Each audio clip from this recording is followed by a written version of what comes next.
Hello, everybody. Welcome to season 2, episode 33 of Paranormal Addicts podcast. Um, Winding down season 2, thankfully. I don't know why I say thankfully because I do. I get excited every Friday. But anyway, so my guests today are Joe and Jen. So we'll start out like we always do. You guys just introduce yourself, and then we would get started. Okay, well, I'm Jen Shortridge. I am the co-host of the 222 Paranormal podcast. I have been a paranormal researcher and ghost hunter for 25 plus years, and I'm the author of Ohio, The Haunt of It All. And my brother is also the Yeah. co-host, and I'll let him introduce himself. Yep, I'm Joe. And same thing. We've been podcasting for 10 years now. We have over 400 and some odd shows on. Ken was just on a couple weeks ago. Yes. And Great show. Great show. proud to say that we're in the top 3% of all podcasts worldwide. Yeah. And we have fun doing it. Every week we put out a different show. We interview guests, and we also we just talk, it's like a hybrid show. We either talk and about different topics, or we have interviews on. Mhm. And Yeah. we travel the country doing this. We love it. And I haven't been ghost hunting as long as Jen has, but I've been doing a few things. Well, yeah. Things. I've been. I say I started in '92 because that's when I graduated high school, and that's when I actually I actually went on my first investigation in 1986 when I was 12. So yeah, so I always enjoy talking to people who's been investigating, as long as I have. And Mhm. Jason says hi, everybody. Hey, Jason. Hey, Jason. Uh, Thanks. We will so- have a great show. So I usually start out with icebreaker questions. We'll get to Mhm. those in a minute, but we're just going to talk for a little bit. So we actually met each other at Mhm. Rock Island Expo. Mhm. Yeah. So yeah, it's always I try to explain to people that's not in the community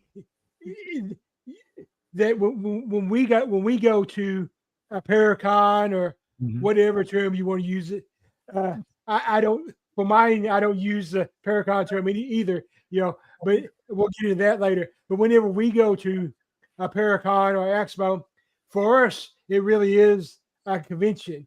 We go there to socialize with other podcasters, other investigators, and we also go there to learn new stuff, new technique. I don't think the general public understands that paracons and all those stuff are fun but for us, even though we do have fun, I'm not saying we don't have fun. Yeah. It is a working weekend. Yes. Yes. I tell people, like, as we all know, I plan my own down here, and I tell people all the time, we have to have the public because otherwise we'll lose money, and we don't want to lose money. I'm not in this to make money, Willie, but I don't want to lose money either. Who's I making don't money? Please tell me. Yes. I'd like to know that formula, please. But Right. we go to the conventions too, to, like you said, to hang out with other people, like-minded people. But conventions are great because it gives people the opportunity that never go to these to actually experience stuff. And we've had many, many people come up to us and tell us, we've never been to a place like this. This is amazing. And lots of times people think that when they go to conventions, there's going to be a lot of weirdos there. And we are. But, I love it. but you'll find that some of the nicest people you want to meet are at these conventions, and they're all willing to talk to you. Yeah. And we've had so many people come up to us and say, I've never told this to anybody, and they would tell us their story. Mhm. But, Which is yeah, I mean, I definitely echo that, and I get it. We're not normal. I don't claim to be normal, but I mean, but yeah, we're paranormal. Paranormal is normal, but it's like you said, some of the I see some of the people, everyone I go to, and they become like family, and then I always tease everybody. I always tease Rob and Sarah. Rob and Sarah, if you're listening, I always tease Rob and Sarah, and I tell them that I'm the stepchild because I'm all the way down here in Kentucky. I mean, Ernie and Denise is in Kentucky too, but they're 5 hours. They're still 5 hours away from me. So I'm. So I tell everybody. So when I went to Rock Island, it was actually the first time I physically saw like Rob and Sarah and all those people, and it was really like a family reunion because I already considered all them family because I've been, part of the podcast program now for 2 years and, talk to them and so yeah, it is. And then, I get to see like Aaron G. Thompson, he was there and he was actually at mine last year. So I already knew him and he's a good friend. He actually wrote the preface for my book. It only took like 10 months for me to get it. But, I know how that is. But yeah, so yeah, I asked about it, and he's like, "Oh, I'll have it for you, at Rock Island." He did have it for me, at Rock Island. I finally got it last week. But in his defense, he did get married and start a new daytime job and all that stuff. So yeah, he's now a news reporter for those of you who don't know. So yeah, I think that's a good job for him. So, but he's a good guy.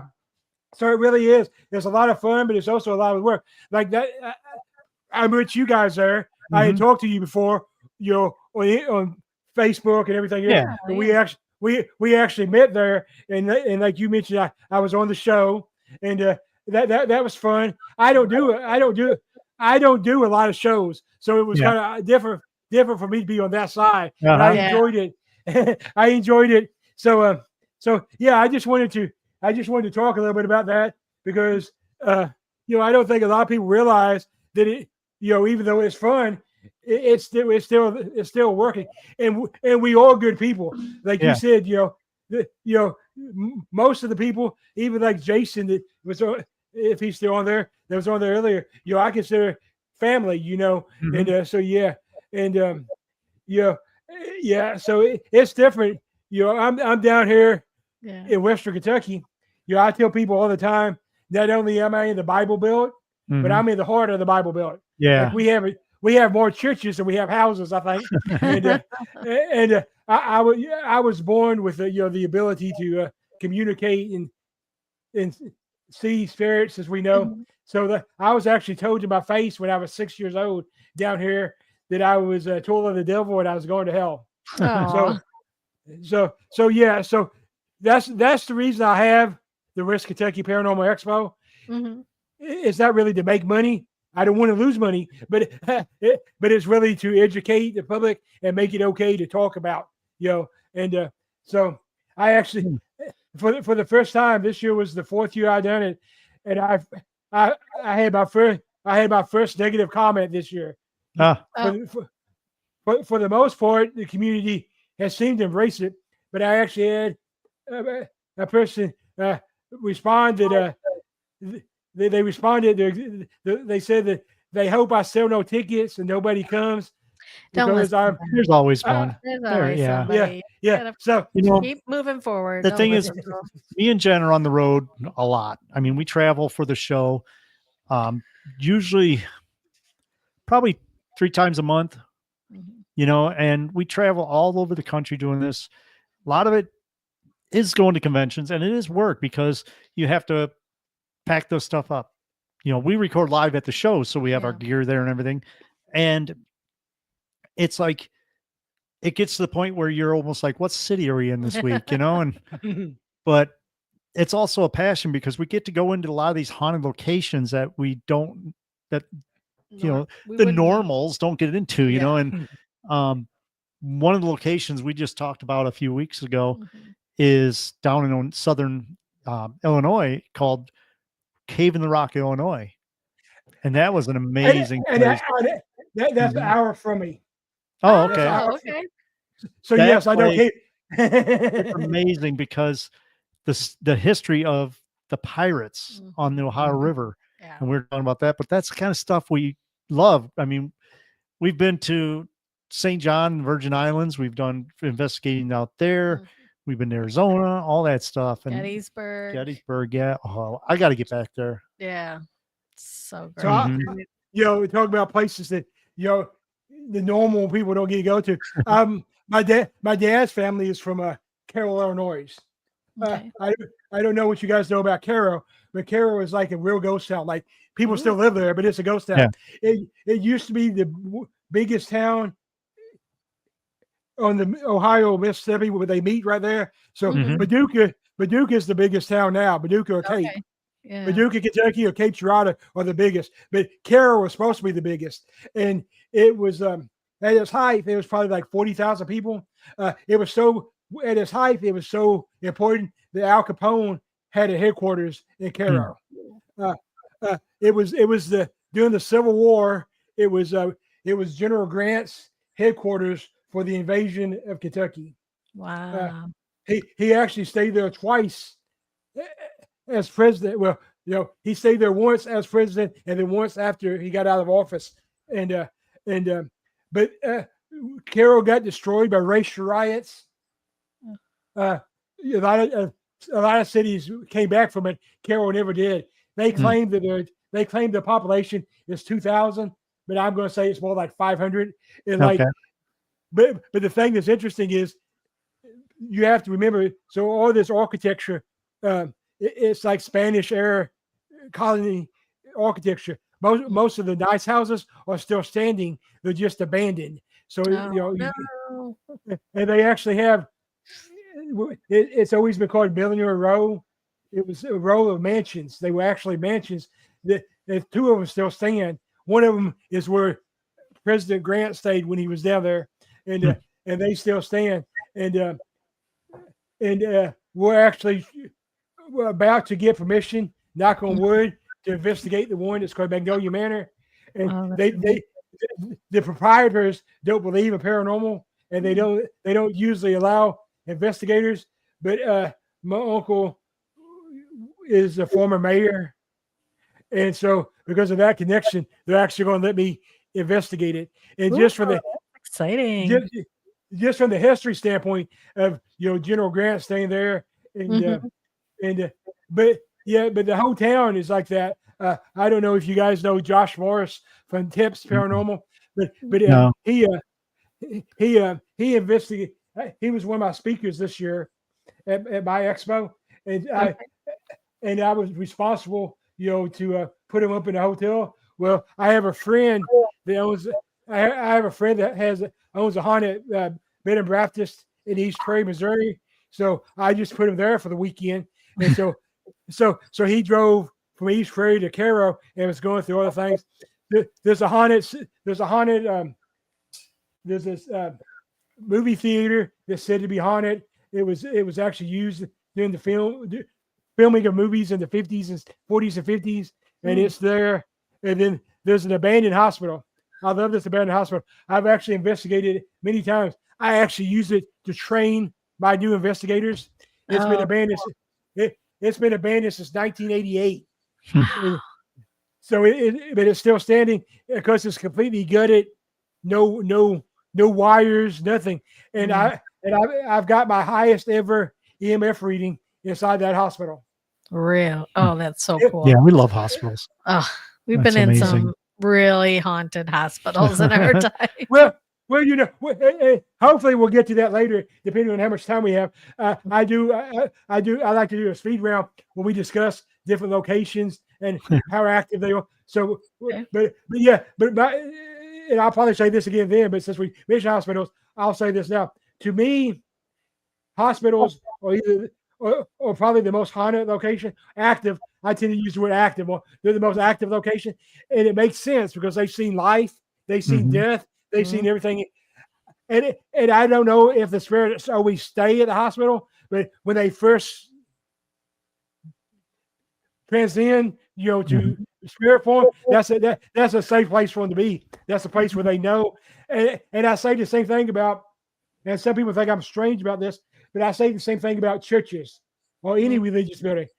I think they're very active because the living sees it as a safe place. So why wouldn't the spirit world.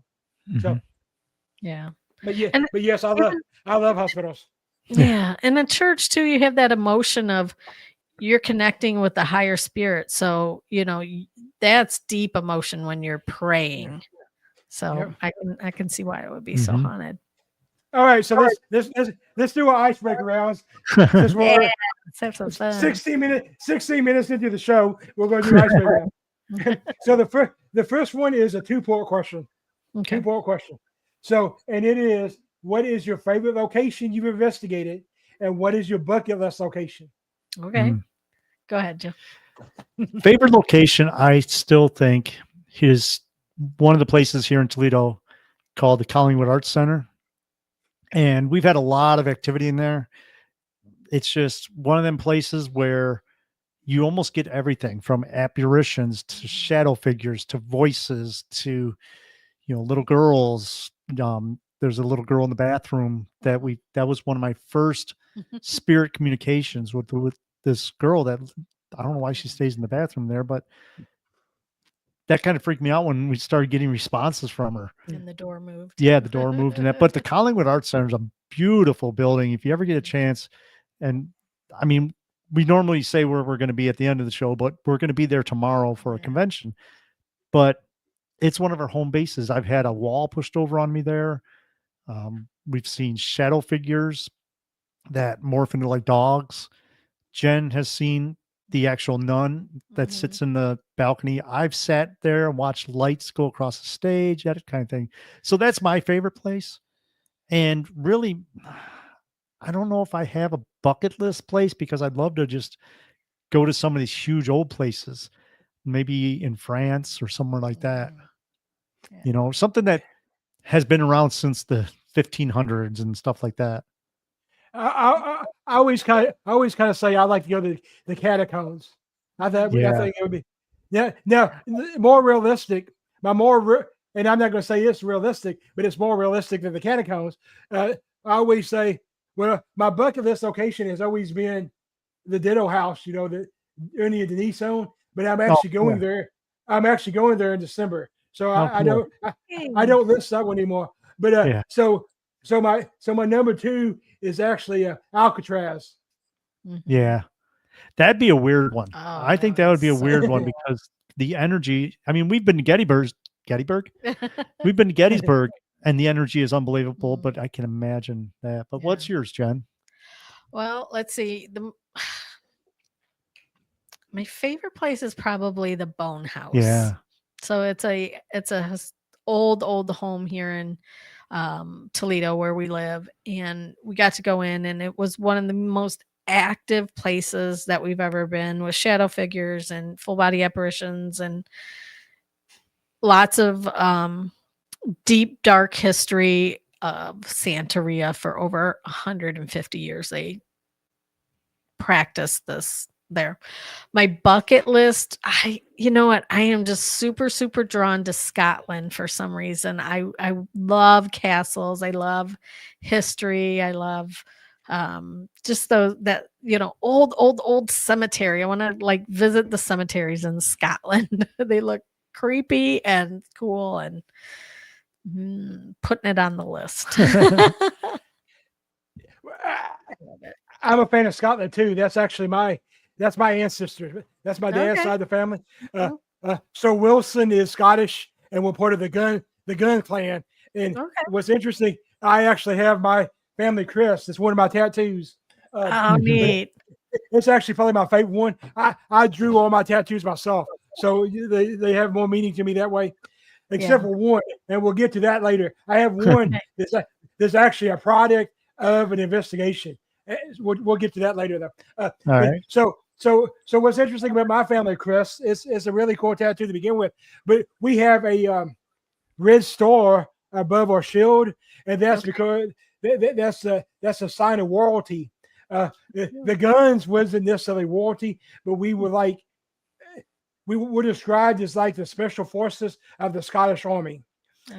So if you've ever watched Braveheart, the clan that stays in the castle and holds off the army, that's the gun clan. Okay. That's the gun class. So So cool. so technically, uh, technically, my family is banned from England. Uh, I'm not saying that we can't go now, because, but apparently we stole horses from the English army to supply the Scottish army, so we got banned from England. So yeah, I love Scotland, and so yeah, and everybody, I tell everybody that icebreaker question sounds like it's the easy one, but it's really not. Especially Yeah. when you've been doing it as long as we have, because there's Mhm. so many good places. Mhm. Everybody just assumes, because I'm from Kentucky, Mhm. my favorite place is going to be Waverly Hills, and it's not. I mean, I like Waverly Hills; it's a good place, but I have other places that, for whatever reason, to me, I like them better. So Mhm. yeah, so yeah. So the next icebreaker question is, what is your favorite piece of equipment? And you can't say yourself. You can't. You can't. But I You am the can't say best. yourself. All right. Well, I like the spirit box. I've had some really, really great experiences just using an old SB7 that somebody Mhm. gave to us, which since we lost at an investigation somewhere. But I like to be able to hear the different voices. So I'll give you an example. I went to a local cemetery here in Toledo. It's a historic cemetery. A lot of the famous people from the early times in the town are buried there, but there's a military section. And every time I go into a cemetery, and we go into a cemetery at every city that we go into because we just love cemeteries, I go to the military section and I thank the servicemen and women for their service. So one time I was standing there and I had my SB7 spirit box and I had my recorder and I was just standing in front of this section. Now they had um, burials from the Spanish American War all the way up to modern, Iraqi war, Fallujah or whichever one it was, I forget. But all, every Civil War, World War I, World War II, Korean War, Vietnam. And so I'm standing there and I'm just thanking them for their service because my dad was in the Korean War. He was in the army. And so, that's kind of near and dear to our family. We're from there. You go. Woo, go Army. Love it. And I started getting all of these voices come through. I'm like, if anybody wants to say hello, I was getting hola, hello, how you doing? All these different voices, probably what 20 to 30 Mhm. different voices saying hello. And I was like just blown away because I was expecting maybe one little blip, but I was amazed that you're hearing their voice. Mhm. So I love that one. Yeah. Sorry, I ramble, but But I No, you're think good. I think I'm about the same. I mean, I use a lot of people don't like K2 meters. I use those to start. It's not something you're going to get a lot of responses out of. But I think I'm the same way. I start out with my K2, and if something starts happening, then I can move on to the spirit box. And I love doing the Estes method. And the thing about the spirit box is if you listen to it, and if you're doing the Estes method, it's almost like you get into a trance and you don't even hear the ch anymore. yeah. And you'll start hearing voices and conversations. And the thing is, once you start using it and start understanding it, you'll start hearing sentences, which you don't hear because if it's sweeping the radio band and you pick up something off a radio, it's just one or maybe half a word. Mhm. But when you start hearing sentences, that is just mind blowing. No, they're I mean, communicating. Jen wasn't there, but we did a investigation at the Spaghetti Warehouse downtown on the third floor, which is just a big empty, I mean, massive empty warehouse. And on every piece of equipment, we were getting so many EVPs. And I was in the trance. So I don't know what questions they were asking, but I was like, he's coming and stuff like that. And it was time when he's like, the guy who was doing the session, he's like, I hear someone walking up the steps, and right away I blurt out, he's coming, stuff like that. So I love the spirit box too, because it's direct communication. Now, there's a lot of people that use the new phone apps and stuff, but I don't use that because I know how phones work, but the thing is also is when we do our investigations, we don't use a lot of equipment. We use the dowsing rods, which we love. We use the digital recorders. I mean, and I'm a photographer. We do the show out of our photography studio, and I don't even use cameras really. I mainly go audio. I think. Oh, go ahead. I'm sorry. No, go ahead. No, it's just it depends on like the location and what we're trying to do. So like a lot of times Joe and I are just ghost hunting. We're not doing a paranormal investigation per se. Like we're not going to somebody's house and spending months and months and months trying to figure out what's going on and give them answers.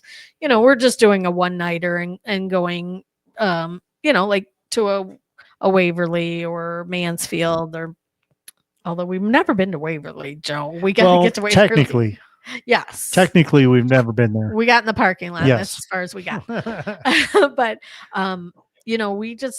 we want to have the experience. We're not out to try to put up proof of the paranormal out on every, outlet or whatever. We just like to go and do it and experience it and then talk about it on the podcast, So we've had, faces show up. We've seen full body apparitions. We've had shadow figures, strange and unusual morphing shadow figures in different places. And it's amazing. Like we love it. We love it so much. There's a lot of people take photographs with their phone, and then they get a lot of orbs and stuff. And I do a class on dust in the wind. A friend of ours has a college course that he teaches, and I always do one class every year and teach people about how your phone works and what you get or why you get what you get. And I think that's one of the reasons I don't use cameras that much, just because I know that there's so many glitches that can happen. But I mean, we've got pictures of orbs that we can't explain either. Good example, the Collingwood Art Center. Me and Jen were there for a convention, and then after convention, they have like a ghost walk thing, and we're just messing around. And I have my my single lens reflex camera, which is my big one that I do pinup shots and stuff with. But I was just messing with it with the flash, full flash, half flash, that kind of thing. And Jen was on the complete opposite side of the stage, and we were both pointing the cameras in one direction. We got the same orb in both cameras, and mine, it was in 2 of the 3 shots I took. And that's not an orb because it was far away. And we know it was far away because by correlating where Jen was and where I was, we pinpointed exactly where that orb was in the building. So there is a real thing. There is a real thing called orbs. I mean, I've seen them. I've seen sitting in the Collingwood, watching them float across the stage, or even a lot of the cemeteries we go to, you'll see an orb. But with cameras, it's different, so I don't know. Well, dust is always moving too. So like if you get something and you snap 3 photographs and it's in all 3, you're not going to capture dust in the same spot, 3 seconds apart. So orbs, as you guys know, is kind of a big topic right now. Well, it has been for a while. And this is what I agree with you guys, and this is what I tell people all the time. I actually teach a bunch of paranormal 101 classes locally, at the library and that kind of.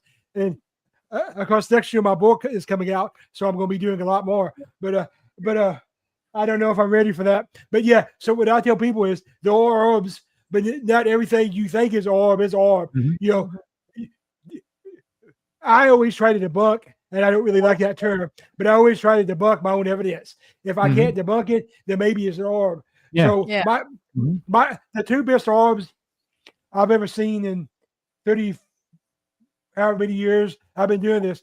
One was in a house that we're getting ready to go back to. It was built in 1809. Ooh. Wow.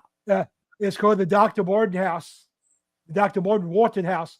And the way the guy got the house, it's in Tennessee. The way he got it is he was an officer during the Revolutionary War and the War of 1812. So they gave him property in Tennessee.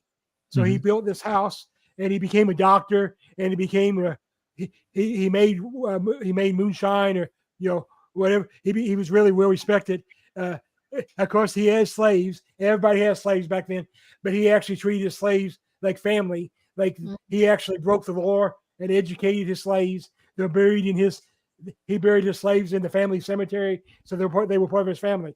Well, he was really well respected between everybody. Apparently, it wasn't the same thing when he died. Apparently, his son was not the same way. One of the slaves ended up revolting against him and murdering him on the front porch of the house. Oh, wow. So it's a beautiful house. We're actually considered one of the preferred teams there because we were the first ever team to actually spend the night. We actually slept there, and so we were doing the walkthrough, and as we were doing the walkthrough, we were in the formal dining room.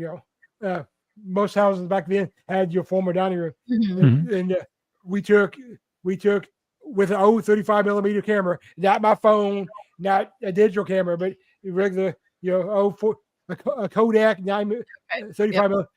So we took a bunch of pictures, 6 in a row. Okay. And the first one there was nothing.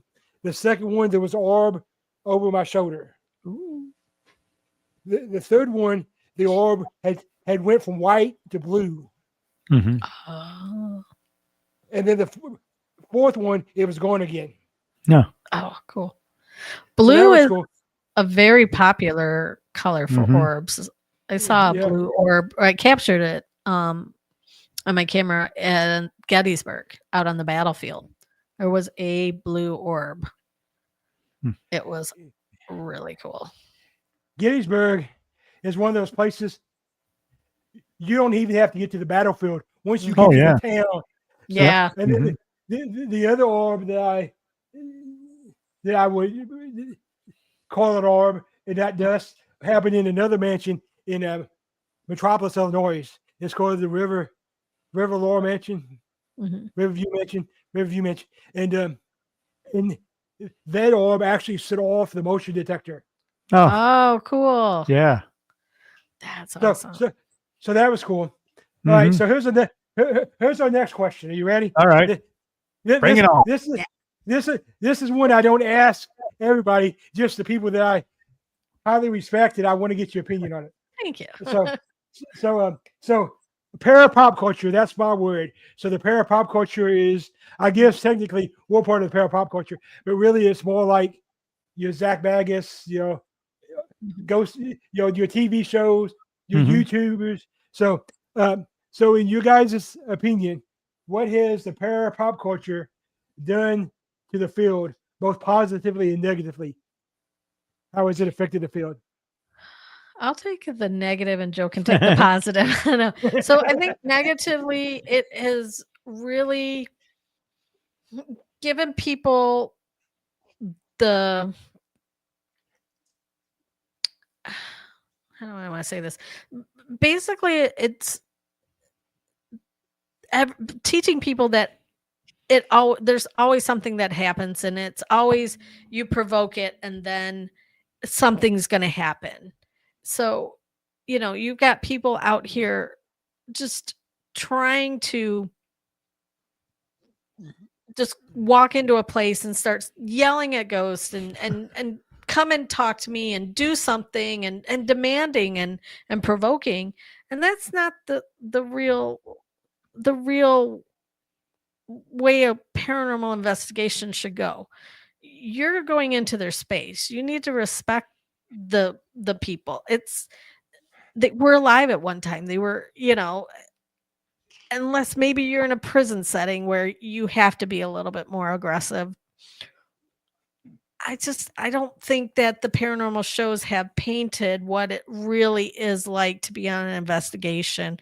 It's just this false narrative of, in 30 minutes, you're going to walk in and you're going to have all this activity, and the ghosts are going to come out and scare you and touch you and bang you, and everything happens. And then we go to commercial break.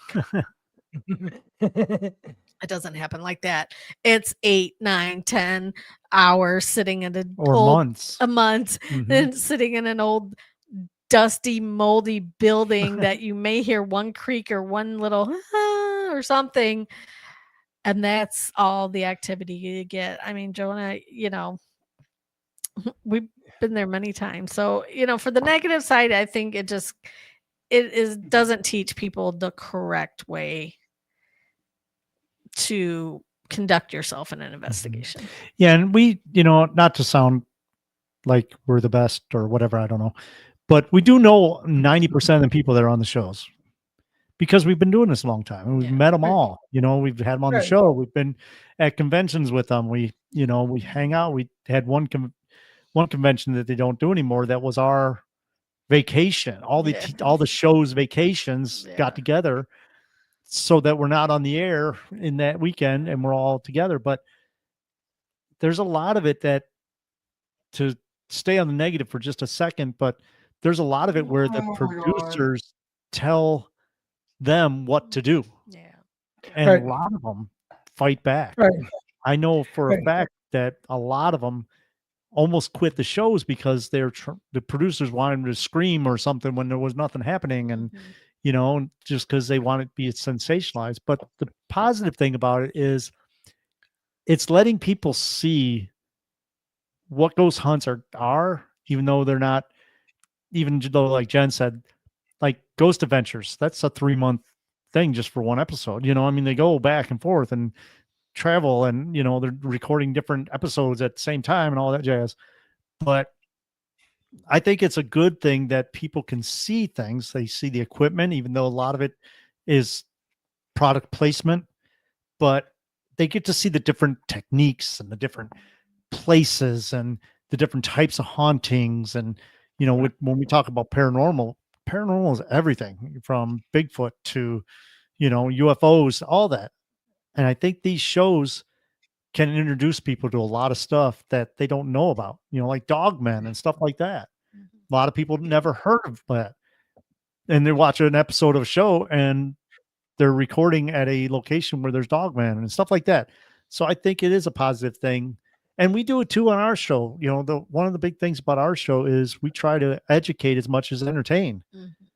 And that's why every week we have a different topic or a different guest, because I think it really does show people that there's a big variety out there and they can learn a lot.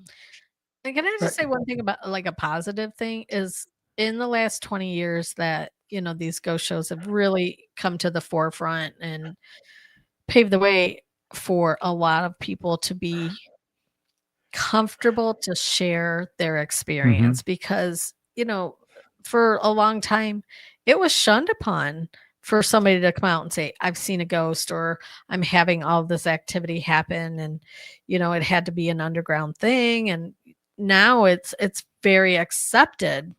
And we're having, all of these conventions now in the last 10 years. It's just hugely exploded. You could go to a paranormal convention every single weekend. There's three somewhere. Three of them that I know of tomorrow. Yeah. Just within from here to Fort Wayne and to Dundee and everything. Yeah. There's 3 of those, and I know I saw 2 other people posted today that they're setting up for their shows this weekend. So I bet you there's 20 or 30 different conventions just this weekend. Yeah, I know like 5 in Tennessee. Yeah. But it has created a community for people who want to share their experiences, have, people basically in their corner to believe them with their experiences, like especially with like the UFO experiencers have for a long time been, sometimes labeled, you have a mental illness because you told me you were abducted by an alien, right? But now it's coming out that we have these conventions, people come in, they're able to share their stories, they're able to get some type of validation that they're not crazy. Other people have experienced the same things, and it's giving people peace of mind and a community. And also, we meet people like you, Ken. You're like, Yeah. I learned so much when you were on my show, right? Like there was things that you had covered in your investigation style that I was like, oh, that's really interesting and different. There's And we did put him on the spot. We're like, We did. hey, we're going to record with you later. And he's You like, come over okay. here. So yeah. But I mean, I agree with all that. Mhm. So like you guys, as you know, I have a lot of friends that are parent celebrities. Yeah. Just from I'm from the same hometown as Gavin Kelly. We're both from Paducah, and so I've known him before when he was a wannabe country music singer before he was even an investigator. So and then of course Aaron G. It don't make any difference. I know a lot of them, and Mhm. and so yeah, the negative is the shows give a false pretense, even. And let's even take like ghost hunters. Most of us, especially the outsiders, they look at ghost hunters as legit. And I would say for the most part it was, especially at the beginning. But then the producers got in there. Even Jason talks about around season 3 or 4, the producers started dictating more about Mhm. what you get to see. So that's the problem. And kind of like Jim was saying, what we don't realize either. Well, we realize it, but like the Joe public don't realize. They see 45 minutes of ghost Mhm. hunters. Every place tax ever went to, they were there for at least 3 days, Yeah. if Mhm. not a week. So they don't see that. Yeah. And then you have the provoking, like ghost adventures, and So here's my problem with provoking. And two things. First of all, I think we have to understand, because you mentioned like in jail, sometimes you have to be more aggressive. So Yeah. to me, that's not provoking. To me, provoking is about intent. Mhm. So at a jail, you have to be more aggressive. So your intent's still good. When it becomes provoking is when you just walk into somebody's house and you're like, talk to me. Yeah. This is what I Well, tell my when Jen this is was what, at Ohio State Reformatory with Ghost Hunters, or not Ghost Hunter, Ghost Ghost Adventures Adventures. crew, Zach was provoking. Why don't you tell him that story? It's just that, and that's really what it's all about. Yeah, it was really interesting. So this was like Back when he was wearing plaid. it was 2009, and it was just as the show was maybe 2 or 3 seasons in, and they had their popularity, and they came in and they did an event there, and it was like Ghost Adventures and Chip Coffee, and there was one other kind of para celebrity at that time, but I don't remember at the top. But we were in solitary confinement, and they weren't filming. They were recording, just with their digital recorder. So it wasn't anything for a show, but he went into that solitary. And I'm telling you, his method and style that he did was extremely frightening. It was very forceful towards the entities, but there were entities in there, and they were not nice entities. Mhm.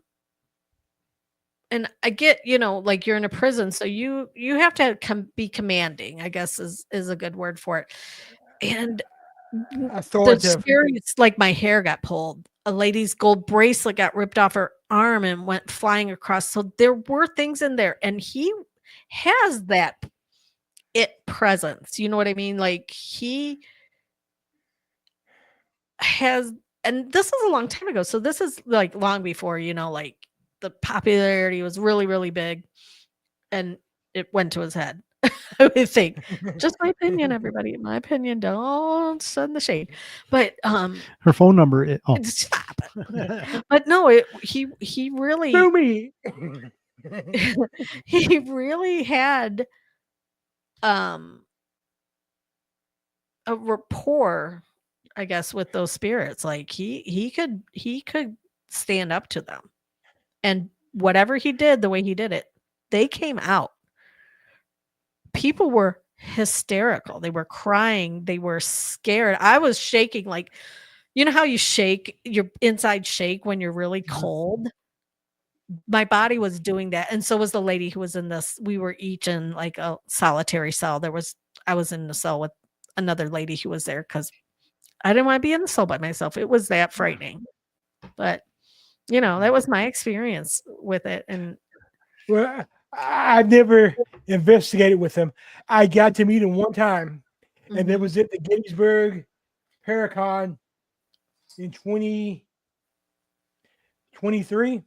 okay. And I'm not going.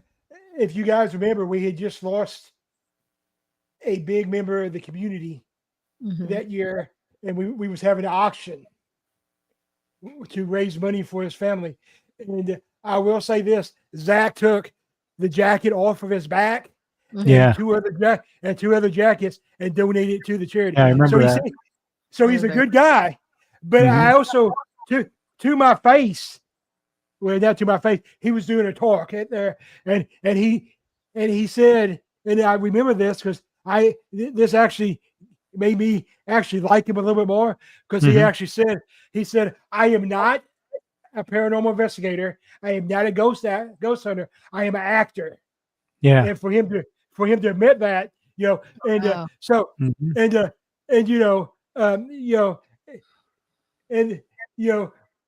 Sarah, she pointed out when she was on the show last year, well, we have to. She was talking to me because I was really upset with some of the people at the time. She's like, what I have to realize is that the people that tune in to them, especially the YouTubers that we have now, they're tuning in to be entertained. They're not going to tune in to me because they don't want to see what it's really like. They just want to be entertained. And and I get that. So it's like Joe said. The positive is we can talk about it more now. I have people all the time come up to me now. I still get some of the you're a tool of the devil, but I get a lot more. I get a lot more of the you mean like ghost hunters, and then like if I run into them at Walmart, they'll catch me as I'm in the next section. It'll be like, let me tell you what happened to me this one time. So that's cool. Yeah. So when it comes to the paracelebrity people, I let them do their own thing until they cross the line where they make it harder for the real investigators. For example, we got these two little kids running around in tight jeans who I like to call the Spice Girls of the paranormal world. So we got this. So I have a personal problem with them, and one of these days they're probably going to sue me because I call them out. Sam and Kobe. So my problem with them is there's 3 locations that I went to year before last, and where instead of where I had to sign a 3-page waiver. Really? Before I could investigate. Well, when I got to the 3rd page, there was a new page. This new page said that I was no longer allowed to film, go live, or release video until approved by the owners. Yeah. Because of Sam and Kobe. The owners specifically told me it was because of Sam and Kobe. So I mean, they told me this to my face. So these locations are Old South Pittsburgh Hospital, the Harriman Hospital, and Ascot Hall. So those are 3 pretty big locations. And so because Sam and Kobe wanted to run around every 5 minutes saying everything was a demon. Yeah. They no longer allow you to go live or to record without written permission. Yeah. And you see, that's you the bad can't thing is you get people like that really hurt everybody else. But the thing is too, that's their demographic. That's what they're going towards. They're going towards Yeah. that sensationalism and stuff, and they're That's getting a good word for watchers it. because that's their demographic. But there's also people out there like us that are trying to preserve the history and stuff like that. And unfortunately, it's not the same, but we all have to be part of the community. And whether we like it or not, they're doing their part for the community, but it's just not the right way. But they're Right, out there right. for clicks. That's all, It's changed Right. I think since TikTok came out, Mhm. truly the type and the AI also Yeah. is really changed what paranormal watchers want to are consume. Basically, we're being fed whatever people are putting out. It's not always truthful. It's regurgitating the same stories over and over and over just for clicks or to make money. And it's sad because some of these places, something's going to happen and then nobody's going to be able to go in there, and And that we're going to happens, yeah. lose that. Mhm. Or there's been people that have gone into these historic places and damaged them, Yeah. and now we can't go in there. We're going to lose them. And a good example of that is the place we're going to be tomorrow for a convention, and we're speaking. So if anybody's in the Toledo area or close by Toledo area, you want to stop by the Collingwood Arts Center. No, but they did a show there, and there's not 300 nuns that committed suicide in the building. Right.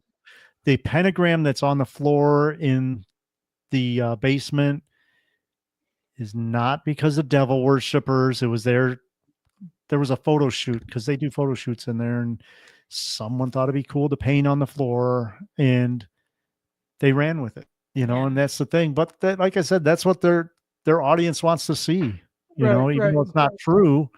And That's they make money.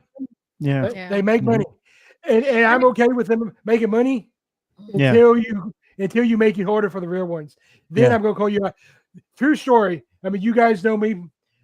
So I was at the Smoky Mountain Terror convention. Mhm. They're in the Smoky Mountains. It's a huge convention. So it's mostly horror, but they throw a bone to the paranormal field. So there was Mhm. five teams there, 4 teams. There was Outlaw Paranormal. There was me. There was Josh Morris. There was SOS, and then there was Paranormal Journey. So for some reason, they're another group that likes to walk around in tight jeans. So for some reason, they decided that their picture, not even an autograph picture, just their picture, an 8x10 team picture, was worth $60. So I walk right to them. They're right next to me. So I walk right over there to them, and I called them out on it. You know what their response to me was? He looked at me, and he's like, "That's fair." That was his response. Yeah. Well, I take exception to that because I spent a year writing my book, right? Yeah. And people don't want to pay $15 or $20 to buy a book that, somebody has put their heart and soul into and stayed up late and worked on. But they'll pay $60 for a photograph of somebody. I'm like, take your own photograph. Like, I'm next convention. I'm printing out my Joe. photos, yeah. Yes. Well, you I guys, am a paratwerkologist, so I'm gonna take my pictures gonna and be sell them. the positive of Smoky Mountain Terror though was this. So, I mean, I consider myself a nobody. I mean, I know I'm not, but I consider myself a nobody. That's how I look at myself. So there were so many people there that knew who I was. That came over just to talk to me, just to I was humbled by that. And then at Rock Island, I actually did take my own 8x10. I did, but I gave them away. Yeah. But I actually gave away 150 pictures. I'm Oh, like, cool. I love that. I'm like, I'm like, I guess somebody is trying to keep the mice out of their house. But I did give away, 150 autographs. I was amazed by that. And next year I'll have my book. So Jen, I definitely get what you're talking about. Yeah. I'm actually working on my second one already. Uh, uh, but yeah, my first one, I really appreciated Mhm. Aaron G's when he finally got me his introduction that he signed. It was actually really good. I'm actually going to read it real fast if I can find it. Okay. Of course, you can never find anything when you're looking for it. Okay, here it is. Okay, it says forward by Aaron G. Thompson. In the vast and courteous world of the paranormal, few voices carry the same quiet persistence and genuine curiosity as Kent Wilson's. His journey through the unseen has been one of dedication and fascination, an honest pursuit of answers to questions that have followed humanity for centuries. Since the 1990s, Kent has explored the places where the veil between the worlds grow thin, documenting his encounters and insights with both an open mind and an investigator's resolve. Mhm. Within these pages, he invites readers to join him in the same exploration, to look beyond what is easily explained and consider what may lie just out of reach. While my own path through the paranormal field has often ran parallel to his book stands entirely as Kent's vision and experience. His stories and reflections speak for themselves, echoing the wonder and mystery that keeps all of us searching. Angie Thompson, researcher and paranormal investigator, documented in the field since 1999. I love Yeah. that. That's such a nice dedication. Yeah, I thought it might have took 6 months, but I think you finally did good. and then Wayne Kirby is actually going to do my introduction for my second one, because my second book is probably going to be a little bit more controversial. My second book is Christianity in the paranormal field. Yeah. Interesting. Very cool. That's a huge topic, because like you said, we always get that. Oh, I don't believe in that stuff. I'm a Christian. Well, it's the same damn thing. Okay, it's the same thing, just different words. All right. So, Joe, you want my go-to response to Christians, and I'm a Christian, see, born again. So here's the story behind my second book. So I'm at Smoky Mountain Terror. Let's go back to Smoky Mountain Terror. I'm at Smoky Mountain Terror. I'm talking to you, all the celebrities, whatever. I'm talking to the actors from the Blur Ridge Project. Yeah. So we've been talking for like 20, 30 minutes. I decided to go back to my table because she's getting a line. So as I get ready to go back to my table, she notices my born again tattoo. Mm-hmm. And she's like, hold on. I was like, yeah. She's like, let me get this right. She's like, you're a paranormal investigator. You're sensitive and you're a Christian. I'm like, yeah. She's like, how does that work for you? I'm like, it works good for me. I'm like, for other people, maybe not. I was like, but here's my go-to thing, Joe. So first of all, what not everybody knows is not only am I an experienced investigator, I'm also an educated investigator. I have a degree in parapsychology from West Georgia University. I have 2 degrees in theology from Louisville Bible College, and then I'm a trained demonologist from under Bishop Long. So I got those Bible degrees, so I can, you want to argue with me? Come on. But here's what I'll tell people. It came in handy. So one time I was on a panel podcast. It was Rob and Sarah's podcast, but for some reason I was on there, and somebody tried to say something about Christianity, and Sarah was like, "Hold on." She's like, one thing. She's like, one thing a lot of people might not know. She's like, get Haunted has a Bible scholar. Kid. So here's my thing with, you have, those Christians trying to say, oh, there's no paranormal. Okay. So if there's no such thing as ghosts, let's go back to the New Testament. Let's go back to Jesus. Yeah. I mean, there's no more important figure than Jesus. So when Jesus is resurrected after the third day, and he goes and he appears back to his disciples, Yep. he says, and I quote, he says, "Do not be afraid. I am not a ghost." Uh-huh. Mhm. So if there's no such thing as ghosts, why did he say that? He could Yeah. have said, I'm not dead. He could have said, I'm not a demon. He could have said, Mhm. I'm not a figment of, but he specifically said ghost. And that's the actual Latin translation, not the King James, not the that's Mhm. the actual Latin translation that says ghost. Mhm. So, and Yeah. the other thing that's interesting is Abraham, Father Abraham and many sons, he actually went to a medium to try to get in touch. And then what kills me the most is Christian, the Christians who try to say it's wrong. They try to use Ephesians, and Yeah. the verse that they try to use in Ephesians, they always try to use the King James version. Where the King James version, or as I like to call it, the old King Jimmy version, is it's a paraphrase version of the Bible. For the ones out there that don't know what that means a bunch of people got together and said, "This is what it means to me." Mhm. Mm. That's what it means. And so what the verse says in the King James version, it says, "Do not talk to the living dead, because you do not know if they're good or evil." That's what it says. That's the Yeah. King James version. Now, Mhm. in the actual Latin translation, it says it differently. The King James version rearranges the words and takes out some words. The actual Latin version says, "Do not talk to the living dead unless you're educated or trained, because you will not know if they are good or evil." Yeah. So there's a Okay. big difference there. So big difference. So anyway, Oh, yeah. so we're about 2 minutes over, but we're gonna do a speed round real fast, and then All I'll right, let go you ahead. go. All right. So if you remember earlier, I told you we was going to do a speed round where we discussed different kinds of locations. We're Yeah. actually going to try to fit 2 speed rounds in here, but we'll see how the first one goes.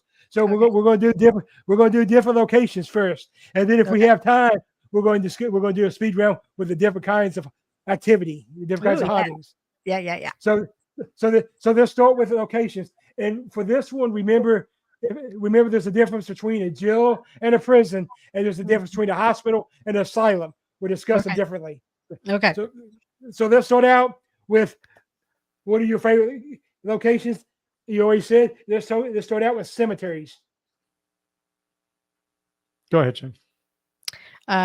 Woodlawn Cemetery, Mhm. Toledo, Ohio. Erie Cemetery, Erie, Pennsylvania. That's my favorite. Erie, Pennsylvania, because of the vampire crypt. Vampire Crypt is there. Yes. So when you guys come down here next year to be part of my expo, I got a cemetery I'm going to take you to. Yay! I'm so excited. Yep. Let me We tell always you done about the cemetery. This is a special cemetery. So it's called Camp Beauregard. Why it's called Camp Beauregard? Before it was a cemetery, it was a Civil War basic training camp. Ooh. 5,000 soldiers died there of meningitis, smallpox, measles before they even went to battle. Once it became a cemetery, there is a witch's grave there. Mhm. She's probably not a witch. She's probably, but in 1900 in Western Kentucky, if you weren't a Christian, you were a witch. Okay. History tells us she was probably a Cherokee medicine woman. Yeah. Okay. And so yeah, it's a really cool place. I'm going to take you guys there. So I and then we have another cemetery, if we have time to do too. It was actually built. It's older than the county that it's in. Okay. So it's like a 1920 cemetery. It's a funky cemetery. So the main thing, the first thing that sets the cemetery apart, and I'm not the only one person who noticed this, there's no wildlife of any kind once you enter the cemetery. No bugs, Mhm. no mosquitoes, Yeah. nothing. So and They can sense that. yeah. Mhm. So the first time I went there, I went there and did some stuff. And Gavin Kelly, like I told you, I'm good friends with Gavin Kelly. Sends me a message, and he's like, did you notice there was no bugs? I'm like, no. So all right. So let's talk about hospitals. Mhm. Okay. One Toledo Hospital, one of the first hospitals here had an experience of going through an energy burst. St. Joseph's Hospital in Lorain, Ohio. That was the best. That was Now the tore best. down. Saw stuff you wouldn't believe in there. Where else? Stimson Hospital. We just were there. It was the first hospital in Michigan. 2 doctors perished. The 2 doctors that opened it perished in the hospital. And I got shoved up a flight of steps there when we were there a couple weekends ago. We were at St. Joseph's in Lorain, Ohio. That was amazing. One of the things that I remember from that place, besides the voices and all that, was we were my group was in intensive care. And I was sitting on the counter, and I noticed in the doorway there was a flashlight light coming down the hallway, and I'm like, "Oh, another group is coming," because there was no power there at all, no electricity, no water, anything. It was matter of fact, we were the last people to investigate before they tore it down, and we're sitting there, and I'm like waiting for them to come, and it's like I see the flashlight, they're coming down the hallway. And they never showed up. So I took my flashlight, turned it on, pointed towards the light, and it was a solid metal door. There was no window in it. So the lights were on the inside.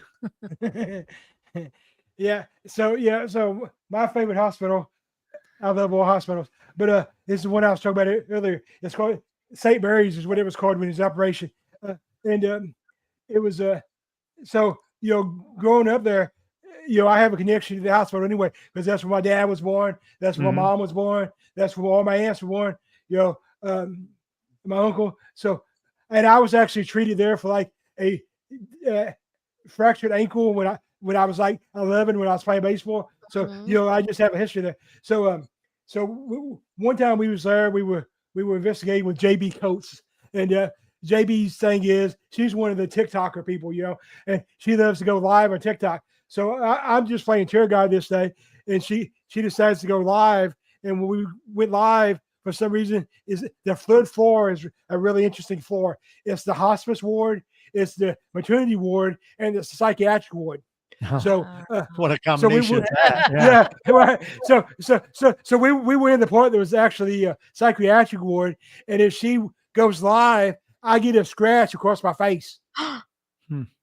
Oh my goodness! And so that happened, and then another time we were on the third floor too, and it was only me and Dennis and Denise. We were the only 3 on that floor, and I decided to just take a picture with my thermal camera. So I took a picture with a thermal camera, and I love the thermal camera because you can't fake it. You either get something or you don't. So I took a picture of the thermal camera, and I get Dennis, I get Denise, but in between Dennis and Denise was a 6'3" human-shaped heat signature. And then the other time is one that I mentioned earlier when I got the EMF reading. It was 110.8. Wow, that's and I use a millimeter, so so and what was interesting is it was like it was following us. So it would go like 100, 110, then 84, then 93, and it was as it was following us, we got to the steps, to the downstairs, to the morgue, and then this investigation, the basement was flooded, so we couldn't really go there. Well, I was stepping on tires so I could get down to the basement. So I asked it, I was like, "Are you trying to trap me in the basement?" And the response was yes. Of course. So yeah. So okay, let's talk about churches. Okay. We did an investigation here in Toledo at one of the oldest churches, St. Pat's. And we have a family connection to that because St. Pat's is an Irish church. It's not a cathedral, but it looks just like one. It's a little smaller than our cathedral here, but it looks just like it. And our family that was the family church, and it's huge and it's beautiful. It's got the, what do you call it? 3-leaf clovers in the floor. Oh, shamrocks. Shamrocks in the floor. But our family Pipe photos are organ. on the walls. Yeah. And it also is the hub for the firemen and police masses. Mhm. So they have, the fire and police masses there. And we did an investigation there. And I think that, one of my beliefs is the spirits aren't there. It's their fragmentation of them. Because, when we could go down a rabbit hole like you don't believe. I'm big into quantum theories and quantum mechanics when it comes to the paranormal. And I think that a spirit can be fragmented. But anyhow, nobody's died at the church and nothing like that. Right. But while we were there, we had a lot of activity. We heard, voices. One of the main things that we captured was the bell that they used for the police and fire masses. The fallen, they would ring the bell. Mhm. While we were there, the bell rang. And we were just like Oh, it was blown so cool. away. That's cool. Yeah. And I saw a full body apparition there, Mm-hmm. as well as other investigator. And I didn't Sorry. think about it at the time, but we really should have tried to communicate with our relatives that have their photos hanging on the walls there, but we didn't. Yeah. We're professionals. We forget stuff like that all the time. Right. So the best two stories I got with churches. One is there's a church, chapel, whatever term you want to use. There's actually inside the cemetery in Hopkinsville. Mhm. So yeah. So what it was used for was when the poor people in the county couldn't afford funerals, they brought them there and cremated them Mhm. and everything right there. Well, there's also a famous spiritualism that's from the same town who's buried right away from them. So we spent like the whole night there, and there's a Civil War cemetery that's part of it too. So we spent the whole night in the cemetery. Well, when we got to the church, it was crazy. But kind of like you said, you don't always get activity where you think you would. So Yeah. I actually did a couple of solos inside the body shoots, but we didn't get any activity there. But we got all kinds of activity in the pews. Oh, cool. Mhm. And at one time on the thermal camera, it looked like there was somebody preaching from the pulpit. Yeah. Wow. So that was cool. Think about it. When you go to church, you're sitting in the pews and a lot of people are praying. That's a spot where they pray and try to communicate with the higher power. So yeah, the altar would be something where you might think that you're going to get something, but there's more as in a number of activity in the pews because that's where the people go. Well, they sat Yeah. and they expended that energy. Mhm. And then the other church that we got crazy about our activity was Mhm. it has a lot of history. First, originally it was the African American church in this rural Western Kentucky area, and it was like the only black school. And then after the school shut down, segregation and whatever, it became a black church, and then that ended up being abandoned. And why it was abandoned, somehow this former released pro from prison, it was homeless, and she ended up making it her home. And like her diary was still there. And yeah, and like we didn't get much activity in the church part, but like the school part, we got some crazy activity. And then when we went to the part where her journal was, when we started reading her journal, it was like crazy activity. And like and the journal was like really personal. It was talking about how she had lost her kid, and like her ex-husband wasn't going. So I mean, it was like deep. So that makes sense. Okay, let's go to the second round of speed round, right. so we can get that. Okay, so we're going to talk about different kinds of activity. You give me your opinion on what you think of it, how you would explain it, and if you have a story that goes along with it, go ahead. Okay. And so let's start out with residual activity. Mhm. I think one of our best stories of residual is there is a place up in St. Ignace, Michigan, and it was a former apartment, Mm-hmm. and these people would constantly see this little old lady walking down the street with her little shopping cart. She used to go to the little grocery store and then come back up, and that was her life. She just would live in the apartment. Well, they changed it and refinished it, but then they would still see her going up these steps that didn't exist. Yeah. So, it's residual. It's like a loop. It's the ghost doing what they did maybe for many, many, many years. And it just to the matrix. happened. Mm-hmm. Yeah. Yeah. And it's the thing is, you just mentioned too about, the journal. And, we talk a lot about the stone tape theory.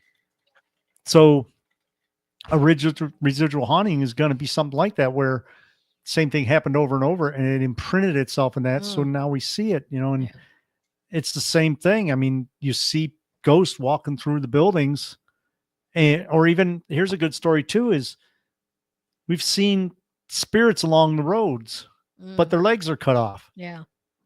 And they're shorter. And it's not because their legs are cut off. It's because when that was their time, the road was lower. Yeah. And that's what they walked on. And so residual hunting is a weird thing too, because think about this.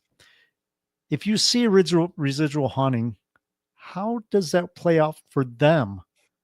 Like, let's say a little kid ghost is walking through and then all of a sudden you see it back again. Are they popping back and then doing it over again and they don't realize it? Or is it where they're stuck, quote unquote, stuck in that loop to where they know that it's going to bounce back and start all over again? I always thought about that. Right. Yeah. So my best residual story is we have a place here in Paducah that I've investigated 13 times. No exaggeration, 13 times. It was the African American hotel during segregation. So all the famous people stay there because Paducah is a pretty important town. So all the Negro League baseball players, all the Negro entertainers, the Harlem Globetrotters, everybody stay there.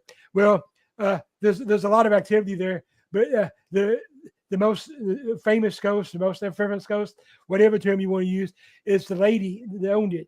And for some reason, at 11:01, I don't know why 11:01, but 11:01, only thing she does is she comes down the staircase. Cool. Well, what's interesting about, she has an interesting backstory anyway. First of all, she's an African American business owner, and she's a woman business owner. So she's an African American woman business owner, which you just didn't have. Well, she always wanted to open the hotel. She always tried to talk her husband into doing it. He would never do it. So when he died, she used his name to open the hotel.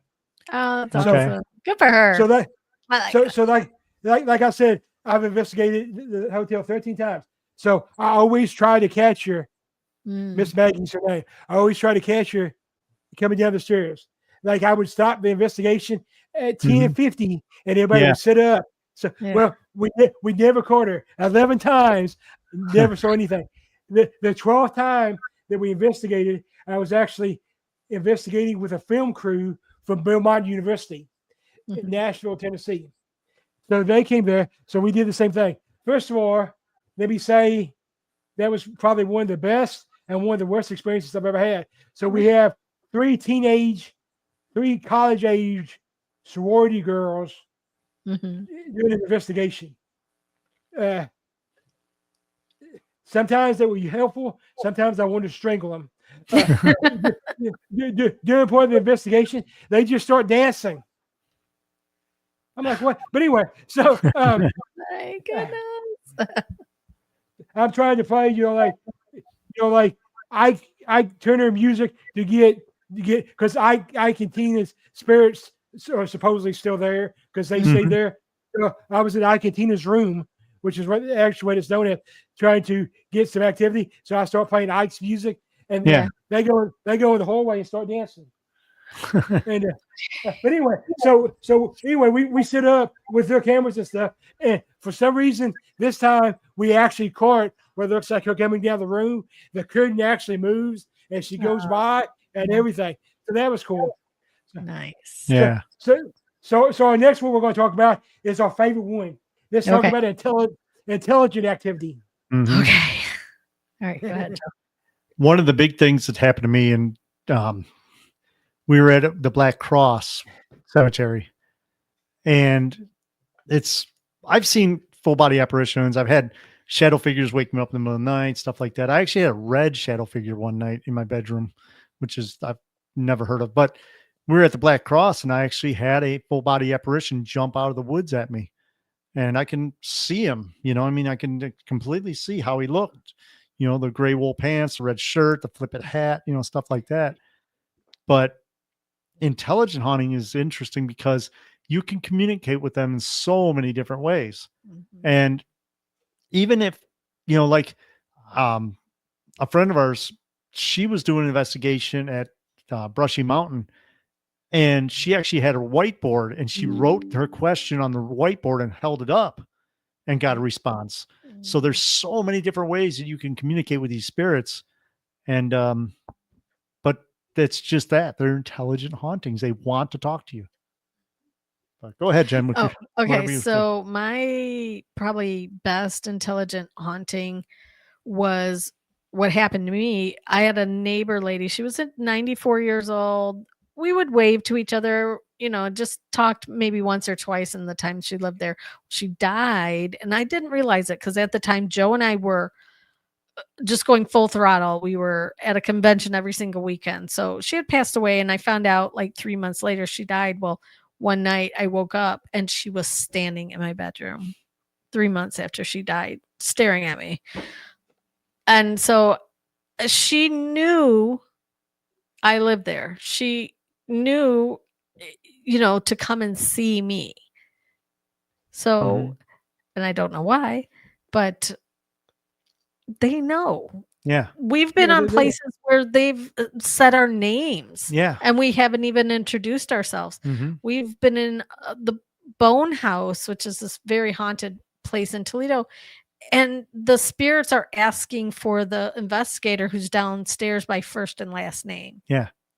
So that just happened a few weeks ago at Mortuary Manor, an old funeral parlor just closed. I mean, they actually had funerals there a month ago. Yeah. And we were there investigating, and it actually said his name clear as day on our equipment. So, yeah. I mean, if people think spirits are not intelligent and they're just like these, unearthly things that just float around, no, they know more about you than probably you know about yourself sometimes. Right. Yeah, I like when they remember you, like when you go back to a location and they're like, yeah. You build a rapport with them. Yeah. So I guess my favorite intelligent haunting story right now, because it happened this year, was for my birthday this year. We went to the Monroe House. Yeah. The mysterious Monroe House. Yeah. So my birthday is actually January 19th. Well, because it was a Saturday, we had to do the investigation on January 18th. So when it turned midnight, it officially became my birthday. I decided to go down to the basement and do a solo, because the basement is where the demonic, malicious, whatever it's supposed to be. So I decided I'm going to do a solo down there. So I take, of course, a video camera, and I take the Apple box, and I take the Paratech VM5, which the VM5 is my choice of ITCs. Everybody can have their opinion of ITCs. Yeah. I'm not a fan of the Obelisk. I'm not a fan of the Periscope. But the Paratech I've used for 2 years now, and I've actually got intelligent responses with it.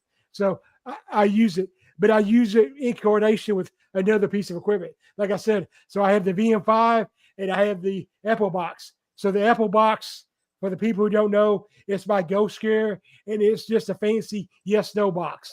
But Rob Zakowski, when he designs the equipment, he tries to design it where there's no false positive, or anything. And he's a lot smarter than I am. So it's a real good piece of advice.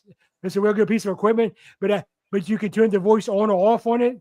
Most of the time, I turn the voice on, but I tell people if you have the voice on, you have to remember it because it's because if you just hear a strange man's voice at 2 o'clock in the morning and there's nobody there, you might get Right. freaked.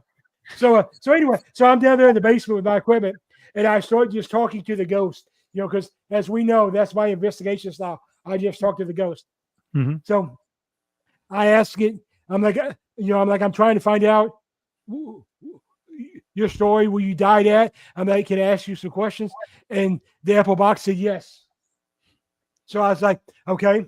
I'm like, did you pass away here?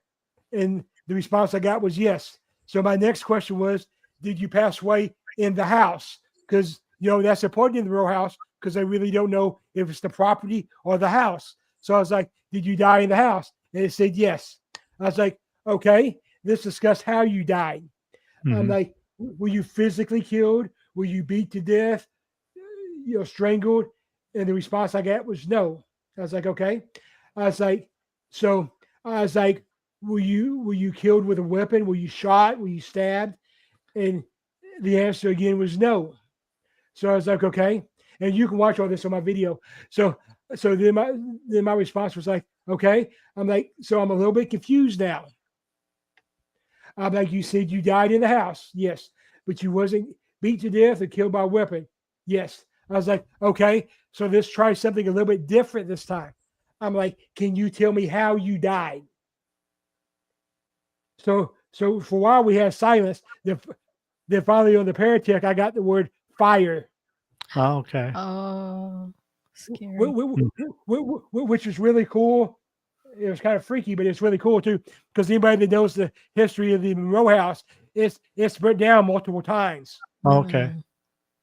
Yeah. So Wow, that's cool so catch. so it was really cool because I never mentioned fire. That was them randomly telling me it was a fire. Mhm. Mhm. Yeah. So all right, let's move on to poltergeist, which is an interesting one. Because first of all, nobody really knows what a poltergeist is. So No. what's your definition of a poltergeist? I think poltergeist is just an entity or a spirit that just wants to cause some malicious intent. It it's not just there, it wants to be noticed. Mhm. And it will do what it needs to do to get your attention. I think it's, we one of the things that I talk about with like quantum physics and all that is the energy pulses. And I think that's a lot of what that is too, is because they can manipulate the items. I mean, good friend of ours had a situation where he shut a door, heard noises, opened the door, and the furniture was stacked up with the TV on top, within a millisecond. And so I think they can manipulate the actual structure of the item. But I had a thing at the Collingwood Arts Center where I was down in the basement by the death room and actually had a divider wall pushed over on me. And Mhm. I was like, okay, this is weird. And then come to find out, not an hour or so later, a different team was down there and the exact same thing happened to them. So, I mean, I believe in poltergeist. I'd love to see, besides that one, I'd love to see a house or whatever where things can move, because I've never experienced that. But, I think it's either them putting their energy pulse out, or kind of like in the movie Ghost, where they're just trying to grab something and they, finally they get it. But Mhm. I still think, believing that the ghost is pure energy, I think it's just them making energy pulses. And like Jen said, they're trying to get your attention. Mhm. There's some that are really out there, but a lot of the poltergeist activity you see is just things moving or something like that. Or great example, we were at the um, hotel downtown that's now a brewery. It's where they make Ohio, Buckeye beer. And it was a stagecoach stop. So they had a huge vault, and it was a 2-story vault. Well, now the top vault is just shut. They don't use it. But the bottom vault, they use as their storage area for the little bar they have set up in the old lobby. There's no vents in there, nothing. And we were doing a convention there, and the door moved. And this is probably I'm guessing, but probably a 3,000-pound door. And it just opened, and everybody, all the vendors, Everybody's because we're all the stopped. speakers and all that in that room. Because Like, honestly, there wasn't that many people that showed up, but we're all just sitting there like, what the heck what is just that? happened?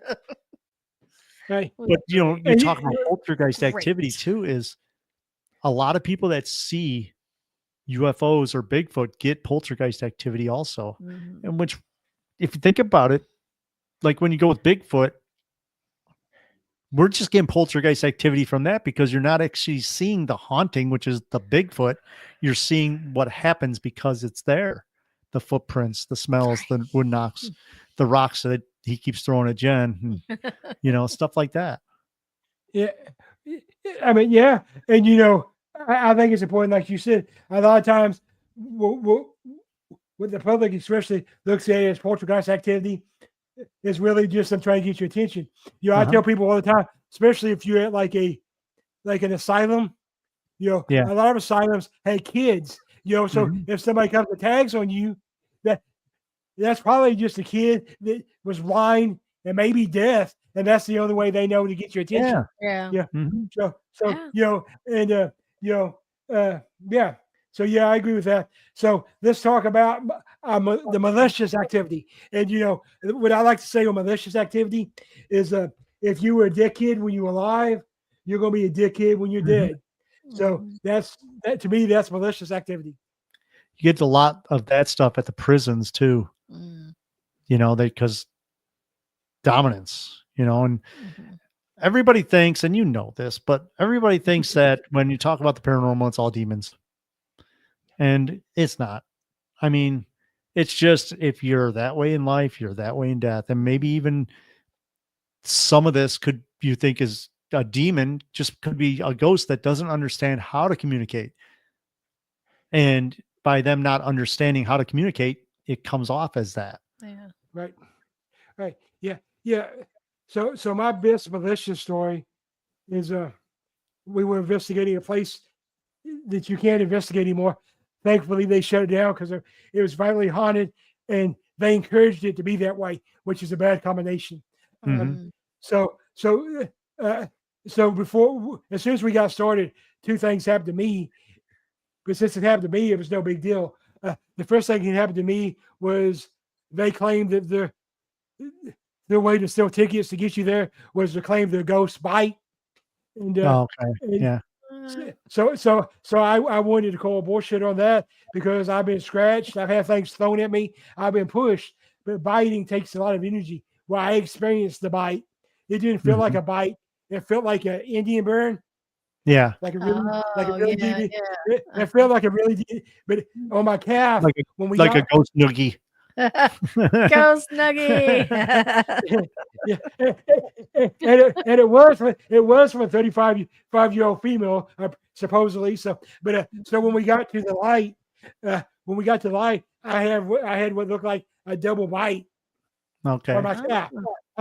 I actually got a tattoo of it, so I always have it with me. Oh, cool. That's so cool. So that was the tattoo that I mentioned earlier. The one that I didn't draw. That's the one I didn't draw. Yeah. Because I had them tattooed over the bite, so it was an exact replica of the bite. Oh, cool. So that happened to me, and then the next thing that happened to me was we was up at the room.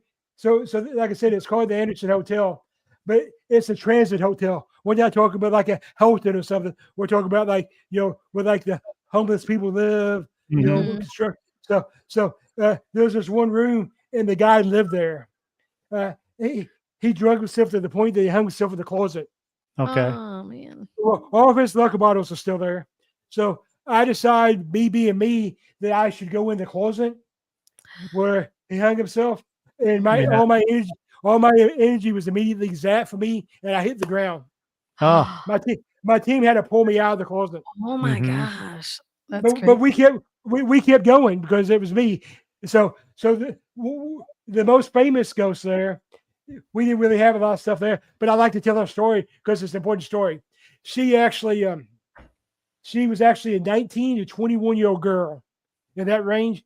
She came all the way from Michigan to this little town in Kentucky. Nobody really knows why. You can put it together. You can piece it together by what she left behind, and communication with her was like a broken heart, and she was looking to start over again. But so so like I said, this place they want to keep it violently haunted because of the 5 deaths there. They still have 3 bloodstained mattresses there, a bloodstained bathtub, and then I told you about the alcoholic. All of his liquor bottles are still there. Okay. So they want it that way. Yeah, they're marketing it towards the negative side. Right. So she's there, and the girl she drew for some reason with crayon. Nobody really knows why crayon. But for some reason with crayon, she drew like landscapes, mountain ranges, and stuff, and wrote Bible verses underneath, and then hung them on a wall. All of her pictures are still there. She ended up cutting her wrist and bleeding out, and like I said, her bloodstained mattress is there. Oh, gosh.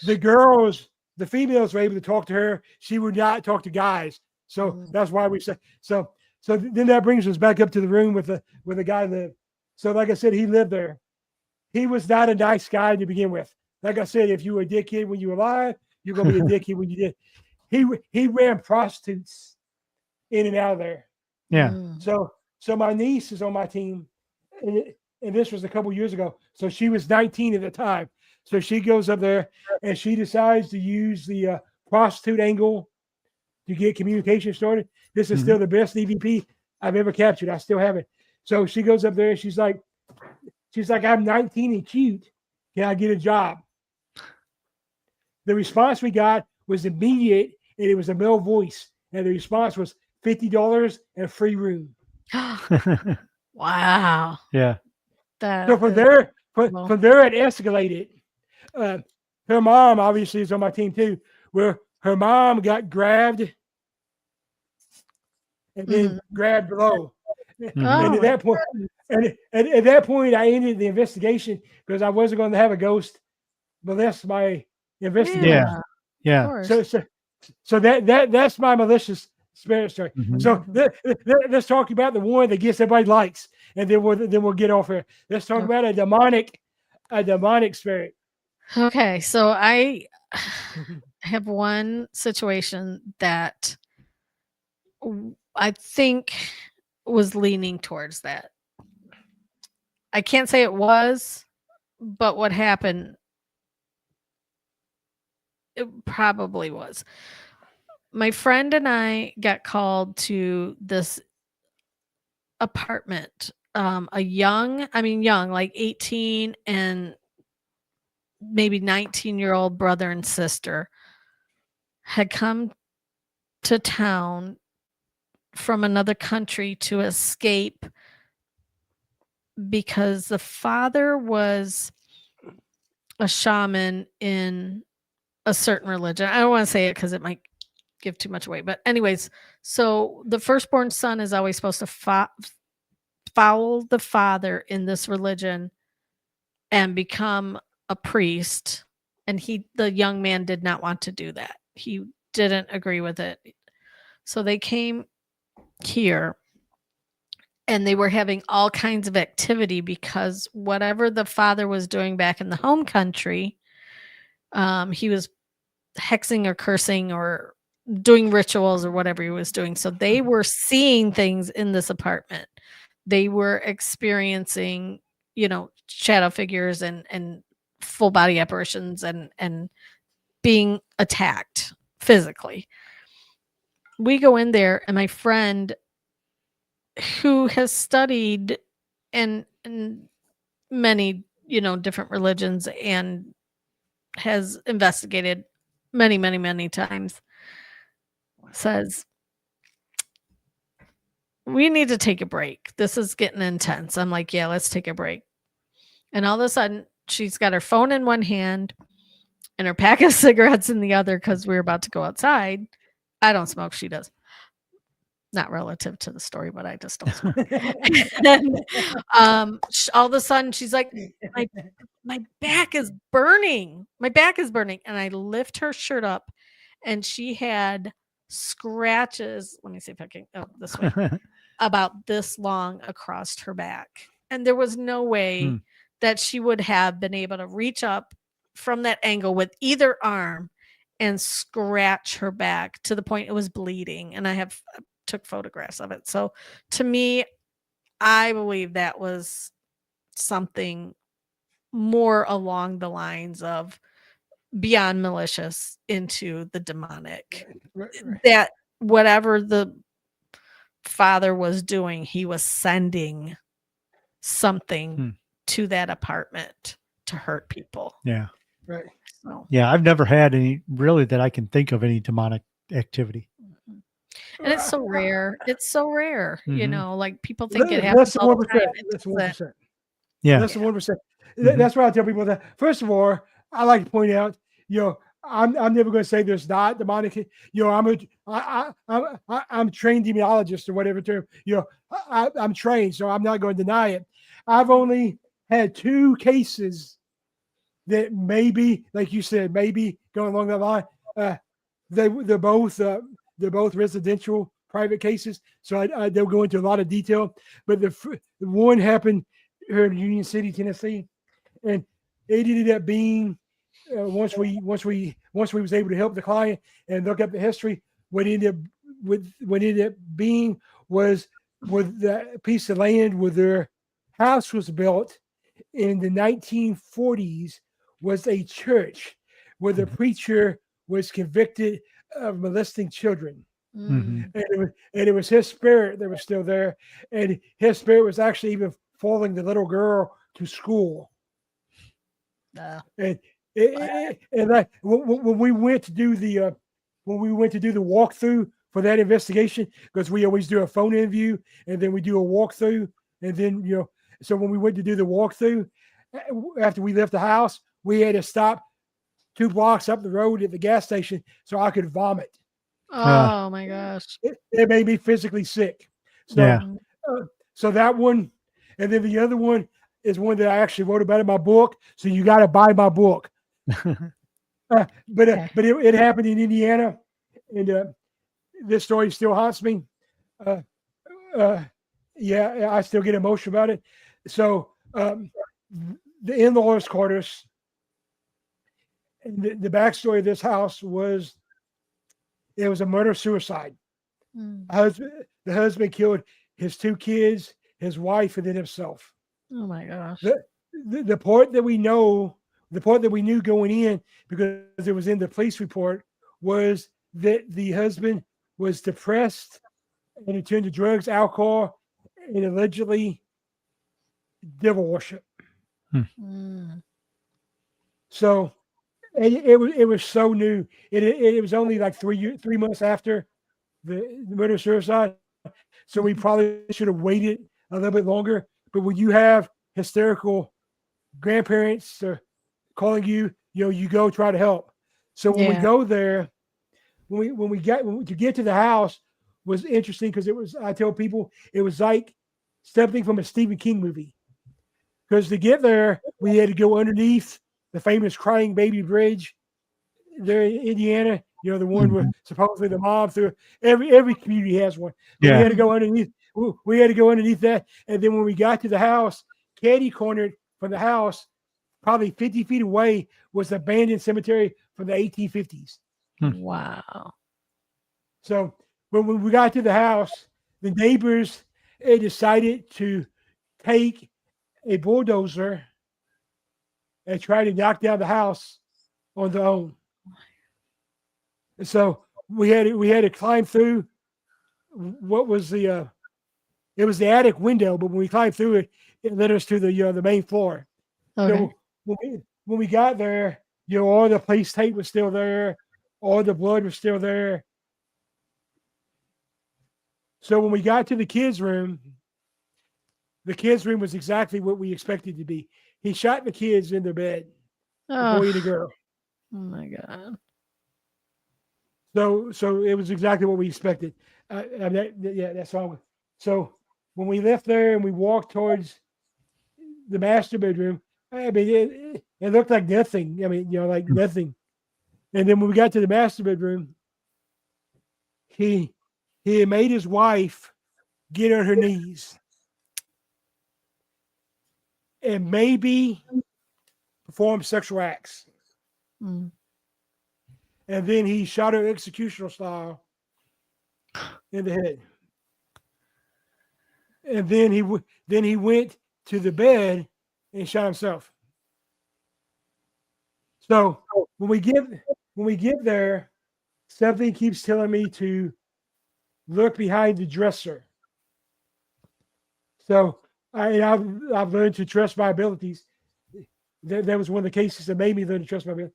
So we pull out the dresser, and somebody had taken a score saw and cut like a 3x3x3 square.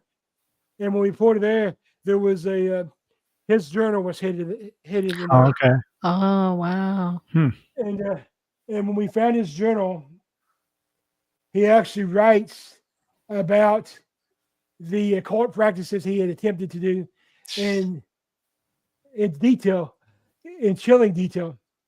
And the murders were actually premeditated in his journal.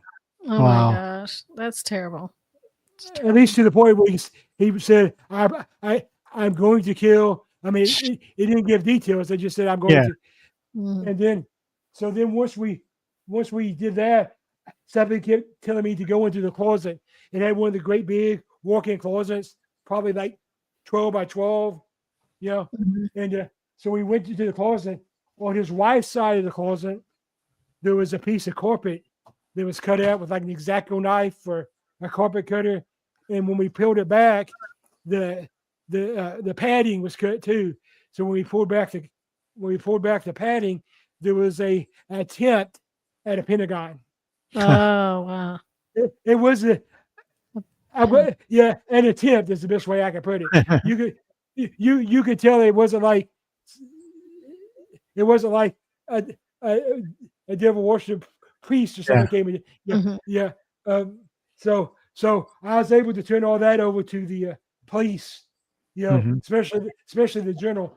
But the important thing I always work back from that case, as you can see, I still get emotional about it. But the positive I was able to bring for that is I was able to let the in-laws, the grandparents, whatever you want to call them, I was able to let them know that the daughter and the grandkids were no longer there. They had crossed over. Mm. So, because the wife made sure I knew that. So, Yeah. So those are the only two cases in 32 plus years that I would even put in that possible category. Because and then I'm going to say this, and then I'll give you guys a chance to add on to it, and then we'll get off here. But this is what I tell everybody when it comes to demonic cases, especially when you're talking about the Spice Girls of the paranormal world and all you the YouTubers and stuff. They want to go around yelling demon all the time, but you have to understand what a demon really is. A demonic spirit was never actually human. They know more about you than you do. You do not want to confront a demonic spirit. I'm trained and I don't want to demonic, somebody like the YouTubers running around that don't know what they're doing. One of these days they're going to actually run into one and they're going to piss down their pants and maybe not make it out there. So you have to be careful when you mess with stuff like that. You can make it worse if you don't know what you're doing. Oh yeah. So all right, guys, tell everybody how to catch the 222 podcast. What else you got going on? How to get your books, all that fun stuff. Yeah, I mean, that's one thing we were talking about is legends in that Jen's book, Ohio, the Haunt of It All, is 88 page or 600 and some pages of the 88 counties. You want to learn about the Ohio, that's the way to go. Jen's book's available. Yeah. So I just actually today published my 13th book. Yeah. They're all on Amazon. all about paranormal, everything from all about the state of Ohio to haunted antebellum houses. Ghosts of the Underground Railroad is out as well. Secrets of the Knights Templar. I won't bore you with all of the titles, but go on Amazon. It's under Jennifer Shortridge. And Joe, my brother, also has a book on podcasting. Yeah. So if you are into wanting to start or improve or just learn about podcasting, definitely check out Joe's book. You can go to 222 paranormal www.222paranormal.com to check out our website, but we're on all the social media platforms. Facebook's a good one. Yeah, that's where we're most active. But because we're old and we like Yes. Facebook. What is that Facebook thing? Book of Face. Yeah, and if you want to check out the show, it is available on all the podcast outlets. Yep. And we release a show every week at 2 to 2 or at Sunday at 2:22 p.m. A new show comes out every week. You can scroll back to any show that we have. So if you want to listen to Ken's show. Yes. It was a great interview. We learned so much. But we travel the country doing this. So if you ever want to get a hold of us, if anybody knows of a convention that wants us to speak at, we are available for that also. But the best way to get a hold of us is through our website. Yep. And we plan on having you in Kentucky next September. So exciting. Yeah, me too. Me too. And we're going to those cemeteries. Yeah. You're taking us to the cemetery. I haven't. You mentioned the Underground Railroad. We'll make a day trip to Cairo too. They actually uncovered the tunnels by the river that were part of the Underground Railroad. Because Cairo was the first free state. Because Kentucky was still a slave state. So Cairo was where all the slaves went to be free. And like I said, Cairo used to be big enough that Mark Twain even wrote about Cairo in Huck Finn and the Adventures of Huck Finn. It even made it the movie. Of course, in the movie they mispronounce it. In the movie they say we're going to Cairo, Illinois, and it's not Cairo, it's Cairo. It's actually named after Cairo, Egypt, but it's pronounced Cairo. Matter of fact, they call our Southern Illinois Little Egypt. Yeah, so that's why SIU's mascot's the Saluki. So anyway, so we'll take a day trip and go up there too. Guys, thank you for being on here. We'll have you guys back on here next season. Heck yeah. Thank you so much. Really appreciate it. Have a good day. Right, yeah, see you.